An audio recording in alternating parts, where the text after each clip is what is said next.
Declutter and stay organized. In a small living space, clutter can quickly make the room feel cramped and chaotic. One of the easiest yet most effective tips for maximizing your space is to declutter and stay organized. The less you own, the more room you'll feel you have to breathe and move around. Start by getting rid of items you no longer need or use. Go through your belongings and sort them into categories: donate, recycle, or sell. This process might take some time, but once you declutter, you'll be amazed at how much space you gain. Afterward, it's time to organize what remains.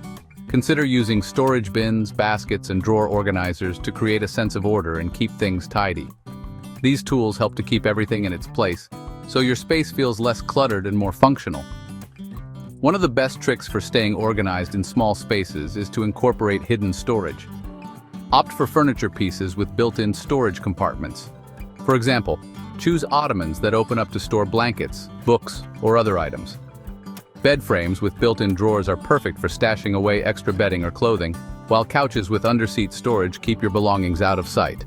This ensures that your space looks clean and sleek without sacrificing functionality. The real key to long-term success is maintaining your newly organized space. A great way to do this is by adopting the one-in, one-out rule for every new item you bring into your home. Make sure to get rid of something old. This prevents clutter from building up over time and ensures that everything in your home has a purpose. A clutter-free space not only looks larger but also feels more relaxing and enjoyable to live in. It creates a sense of calm and allows you to use the space more efficiently. Ready to clear out the clutter and create a more organized, functional home?